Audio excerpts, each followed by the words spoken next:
भगवान भोलेनाथ और माता पार्वती के दो पुत्र गणेश और कार्तिकेय की महिमा से तो हम सभी परिचित हैं। पुराणों में इन दोनों भाइयों के विवाह की कथा का भी वर्णन किया गया है। आज हम आपको प्रथम पूज्य भगवान श्री गणेश के विवाह से जुड़े एक कथा के बारे में बताने जा रहे हैं, जो काफी दिलचस्प है। दरअसल गणेश जी जब युवावस्था में आए तो उन्होंने ये प्रण ले लिया था कि वो जीवन भर ब्रह्मचर्य का पालन करेंगे, अर्थात वो कभी विवाह के बंधन में नहीं बंधेंगे। लेकिन काफी समय तक गणेश जी की इस प्रतिज्ञा के बारे में उनके माता पिता यानी कि शिव जी और माता पार्वती को जानकारी नहीं थी। ऐसे में एक दिन दोनों आपस में बातें कर रहे थे। स्वामी, हमारे पुत्र कार्तिकेय का विवाह तो हो गया, लेकिन गणेश भी तो विवाह योग्य हो चुका है। क्या आपको उसके विवाह की चिंता नहीं हो रही? देवी, यह कैसी बातें कर रही है? भला मुझे अपने पुत्र के विवाह की चिंता कैसे नहीं होगी? ऐसा करते हैं, उसे बुलाते हैं और इस विषय में बात करते हैं। इसके बाद उन्होंने वहां गणेश जी का आह्वान किया और तुरंत ही वो वहां प्रकट हो गए। प्रणाम पिताश्री, प्रणाम माताश्री, आपने मुझे याद किया। पुत्र, हम तुम्हारे विवाह के बारे में तुमसे बात करना चाहते हैं। लेकिन माता, मैंने तो प्रतिज्ञा ली है कि मैं जीवन भर विवाह नहीं करूंगा। लेकिन पुत्र, इसकी क्या आवश्यकता है? माता पार्वती ने गणेश जी को विवाह के लिए बहुत मनाया, लेकिन वो इस बात के लिए तैयार नहीं हुए और कुछ दिनों के बाद वो एक जंगल में जाकर तपस्या में लीन हो गए। ओम नमः शिवाय। इसी दौरान देवी तुलसी उस रास्ते से गुजर रही होती है कि उनकी नजर भगवान गणेश पर पड़ती है, जिनके अनोखे रूप को देखकर वो काफी प्रभावित हो जाती है और मन ही मन उन्हें पसंद करने लग जाती है।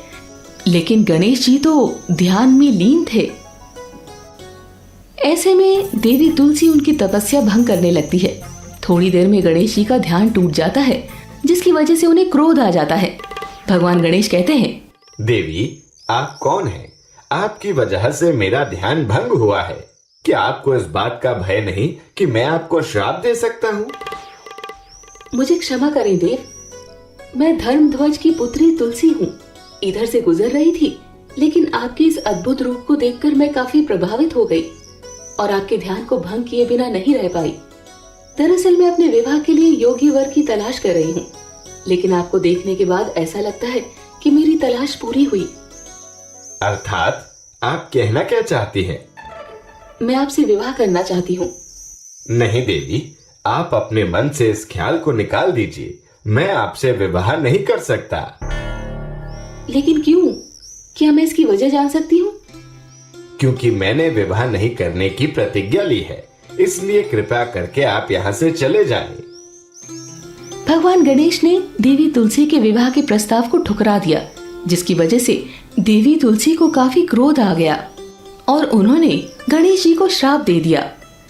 आपने मेरे विवाह के प्रस्ताव को ठुकराकर बिल्कुल भी अच्छा नहीं किया, इसीलिए मैं आपको श्राप देती हूँ कि आने वाले समय में आपकी एक नहीं बल्कि 2 शादियां होगी।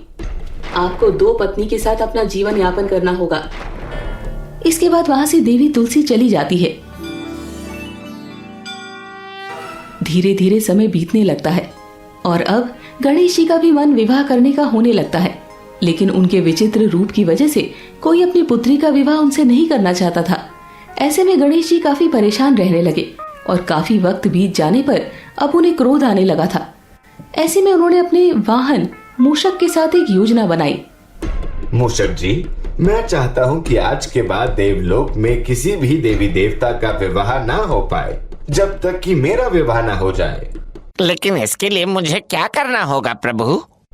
आपको बस ये करना कि जब भी किसी का विवाह होने लगे उसमें विघ्न डालना है, ताकि वो विवाह हो ना सके। समझ गया प्रभु, बस आप देखते जाइए मैं कैसे विवाह में विघ्न डालता हूँ।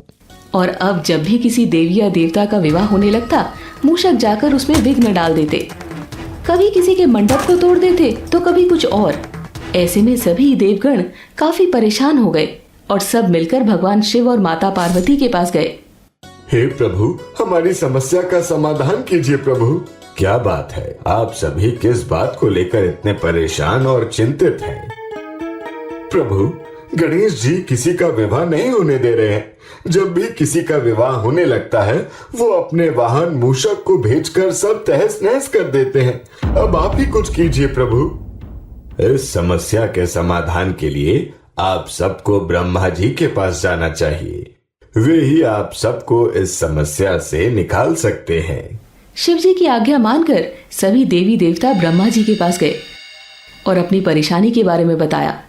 प्रभु, हमारी समस्या का समाधान कीजिए प्रभु। किस समस्या ने आप लोगों को इस तरह परेशान कर रखा है? प्रभु, गणेश जी किसी देवता का विवाह नहीं होने दे रहे हैं। हम सभी शिव जी के पास गए थे, लेकिन उन्होंने हमें आपके पास भेजा है। चिंतित ना हो, हर समस्या का समाधान अवश्य होता है। ब्रह्मा जी ने अपने योग बल से 2 कन्या को उत्पन्न किया। वह उनका नाम रिद्धि और सिद्धि रखा।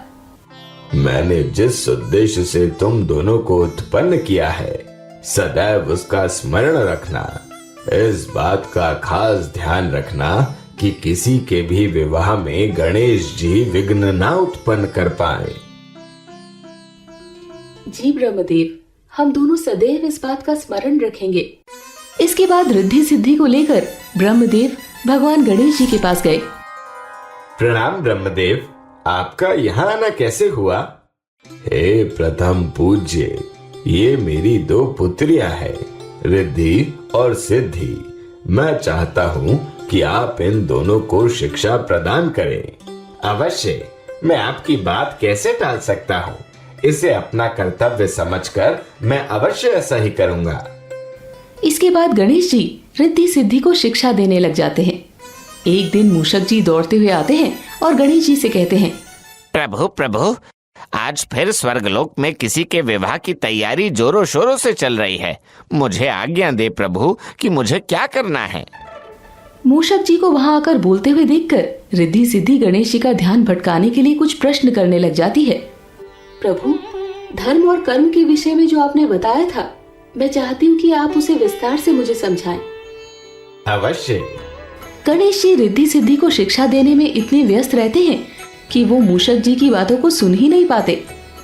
अरे ये क्या, प्रभु तो मेरी ओर ध्यान ही नहीं दे रहे हैं। इनकी आज्ञा के बिना मैं कैसे कुछ करूं? इसके बाद मूषक जी भी किसी और कार्य में व्यस्त हो जाते हैं। इसी तरह समय बीतता गया और देवलोक में विवाह होते रहे। कुछ दिनों पश्चात एक दिन जब गणेश जी का ध्यान मूषक जी पर जाता है तो वो आराम से लड्डू खा रहे होते हैं। अरे मूषक जी, ये क्या, आप यहाँ आराम से लड्डू खा रहे हैं? और जो मैंने आपको कार्य सौंपा था उसका क्या?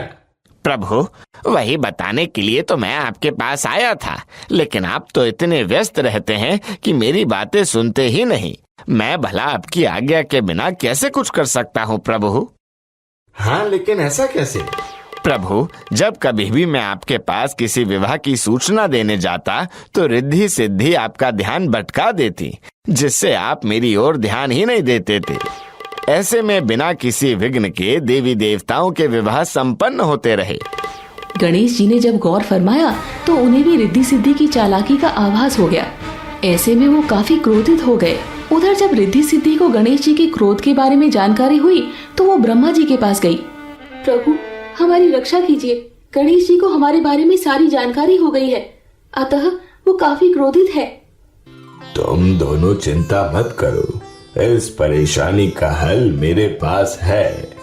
इसके बाद ब्रह्मा जी रिद्धि सिद्धि को साथ लेकर गणेश जी के पास जाते हैं। अपने क्रोध को शांत कीजिए गणेश जी।